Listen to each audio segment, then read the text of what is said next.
I'm Andrew Moran, Liberty Nation's economics editor. Very, very rocky. Death by government. Drain the swamp. Hello, welcome to another installment of Liberty Nation's Swamponomics videocast. I'm Andrew Moran, Liberty Nation's economics editor. This week, why hasn't President Donald Trump lowered egg prices by now? This might seem like a yoke question, but it has been presented in earnest by scores of lawmakers, pundits, and social media users. Indeed, egg prices are now generating the cluck-cluck among the chattering class, demanding that the new president take action to crack against eggflation. A few days after Trump returned to the White House, Texas Representative Jasmine Crockett stated on social media platform X that egg prices have increased under the president. 1 week after being sworn in, Senator Elizabeth Warren and many of her colleagues penned a letter to Trump requesting he lower egg prices.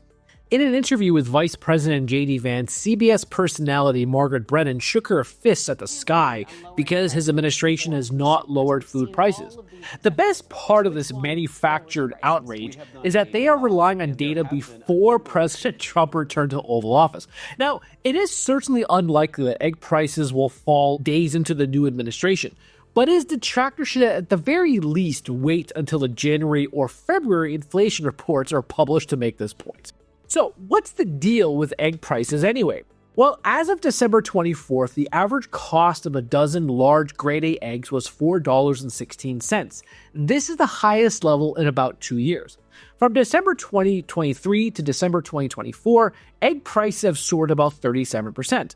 Looking ahead, it looks like there is little relief on the way. According to the U.S. Department of Agriculture's 2025 outlook, retail egg prices are poised to rise by 20% this year. Farm-level egg prices could surge by 45% in the year ahead. Now, experts have attributed eggflation to two primary causes: the bird flu and farmers' input cost pressures. First, since early 2022, the US and the rest of the world have been dealing with the highly pathogenic avian influenza outbreak. This has resulted in the slaughter of more than 100 million birds in the United States alone. It should be noted that cage-free eggs have been the most affected. Despite accounting for just 33% of all US egg layers, they have represented approximately 2/3 of all cases. This is because many states, including California, have mandated that all eggs sold need to be cage-free. Now, the second aspect is that farmers are contending with elevated feed, labor, and fuel and oil costs. USDA data show that inflation-adjusted U.S. farm production expenses were about $453 billion last year, up from $418 billion from before the pandemic. While these pressures ease in 2023, they have not been enough to crack the eggflation conundrum.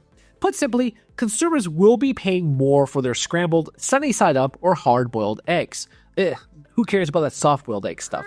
Is this Trump's fault? Hardly, since he just got into power. Is this Biden's fault? Critics will say that his administration directed the slaughter of millions of birds, driving up the cost. Additionally, the inflation bomb exploded under his watch, fueled by rocketed spending and an accelerating money supply. It is safe to bet that one side of the aisle will start clutching their pearls about egg prices and blaming corporate greed. The feigned indignation will be hilarious to watch over the next 4 years, but again, they're all egomaniacs. Well, anyway. That's it for me this week. Please read my full Swamponomics column on the pages of LibertyNation.com, and be sure to check out my previous Swamponomics TV videos and interviews. Liberty Nation does not endorse candidates or campaigns or legislation, and this presentation is no endorsement. Thank you. I'm Andrew Moran, Liberty Nation's economics editor. Very, very rocky. Death by government. Drain the